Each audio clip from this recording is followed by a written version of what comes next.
"That thou wilt," said Dickon. "Us'll have thee walking about here and digging same as other folk afore long." Colin flushed tremendously. "Walk," he said. "Dig. Shall I?" Dickon's glance at him was delicately cautious. Neither he nor Mary had ever asked if anything was the matter with his legs. "For sure thou will," he said stoutly. Thou's got legs o' thine own, same as other folks." Mary was rather frightened until she heard Colin's answer. "Nothing really ails them," he said, "but they are so thin and weak. They shake so that I'm afraid to try to stand on them." Both Mary and Dickon drew a relieved breath. "When thou stops being afraid, thou'll stand on 'em," Dickon said with renewed cheer, "and thou'll stop being afraid in a bit." "I shall?" said Colin, and he lay still as if he were wondering about things. They were really very quiet for a little while. The sun was dropping lower. It was that hour when everything stills itself, and they really had had a busy and exciting afternoon. Colin looked as if he were resting luxuriously. Even the creatures had ceased moving about, and had drawn together, and were resting near them. Soot had perched on a low branch and drawn up one leg, and dropped the grey film drowsily over his eyes. Mary privately thought that he looked as if he might snore in a minute. In the midst of this stillness, it was rather startling when Colin had lifted his head and exclaimed in a loud, suddenly alarmed whisper, "Who is that man?" Dickon and Mary scrambled to their feet. "Man," they both cried in low, quick voices. Colin pointed to the high wall. "Look," he whispered excitedly. "Just look." Mary and Dickon wheeled about and looked. There was Ben Weatherstaff's indignant face glaring at them over the wall from the top of a ladder. He actually shook his fist at Mary. "If I wasn't a bachelder, and thou was a wench o' mine," he cried, "I'd give thee a hidin'." He mounted another step threateningly, as if it were his energetic intention to jump down and deal with her, but as she came toward him he evidently thought better of it, and stood on the top step of his ladder, shaking his fist down at her. "I never thowt much o' thee," he harangued. "I couldna abide thee the first time I set eyes on thee. A scrawny, buttermilk-faced young besom, alas, asking questions and poking thy nose where it wasna wanted. I never knowed how thou got so thick wi' me. If it hadna been for the robin, drat him." "Ben Weatherstaff," called out Mary, finding her breath. She stood below him and called up to him with a sort of gasp. "Ben Weatherstaff! It was the robin who showed me the way." Then it did seem as if Ben really would scramble down on her side of the wall, he was so outraged. "That young bad un," he called down at her, "laying the badness on a robin, not but what he's impudent enow for anything.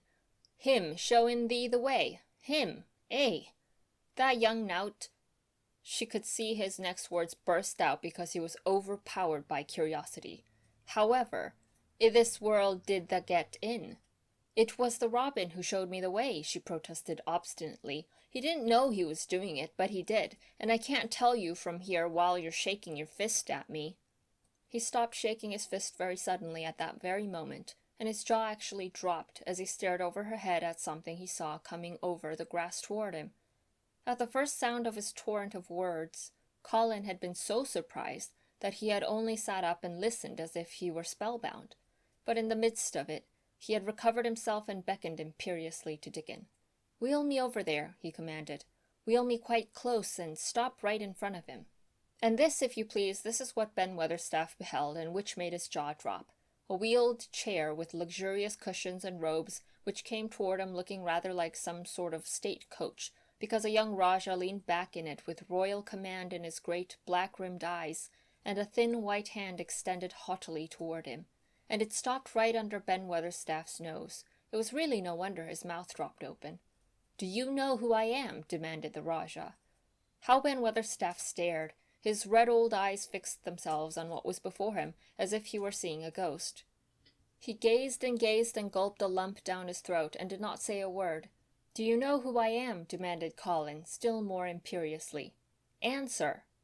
Ben Weatherstaff put his gnarled hand up and passed it over his eyes and over his forehead, and then he did answer in a queer, shaky voice.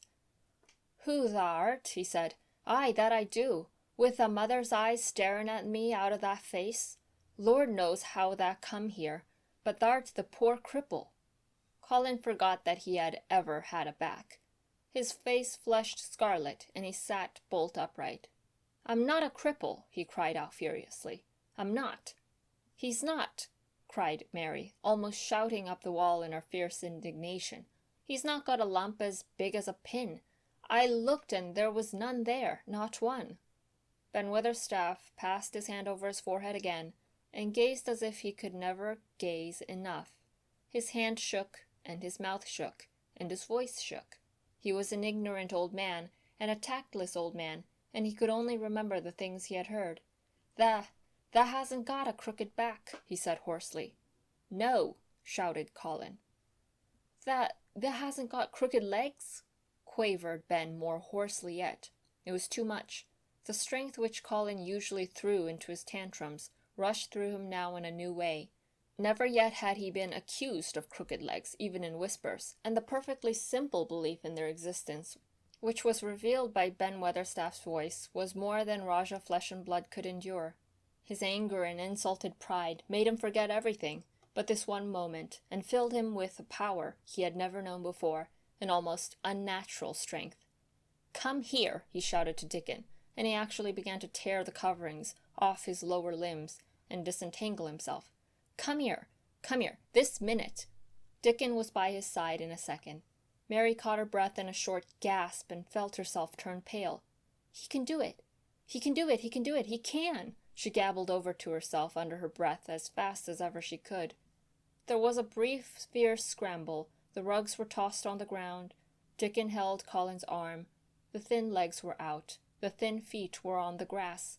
Colin was standing upright, as straight as an arrow, and looking strangely tall, his head thrown back and his strange eyes flashing lightning. "Look at me," he flung up at Ben Weatherstaff. "Just look at me, you. Just look at me." "He's as straight as I am," cried Dickon. "He's as straight as any lad in Yorkshire."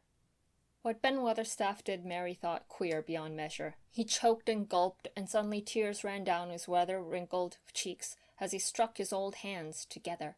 "Eh," he burst forth, "the lies folk tells. Thou'rt as thin as a lath and as white as a wraith, but there's not a knob on thee. Thou'lt make a mun yet. God bless thee." Dickon held Colin's arm strongly, but the boy had not begun to falter. He stood straighter and straighter, and looked Ben Weatherstaff in the face. "I'm your master," he said, "when my father is away, and you are to obey me. This is my garden. Don't dare to say a word about it. You get down from that ladder and go out to the long walk, and Miss Mary will meet you and bring you here. I want to talk to you. We did not want you, but now you will have to be in the secret. Be quick." Ben Weatherstaff's crabbed old face was still wet with that one queer rush of tears. It seemed as if he could not take his eyes from thin, straight Colin standing on his feet, with his head thrown back. "Eh, lad," he almost whispered. "Eh, my lad." And then, remembering himself, he suddenly touched his hat gardener fashion, and said, "Yes, sir." "Yes, sir," and obediently disappeared as he descended the ladder.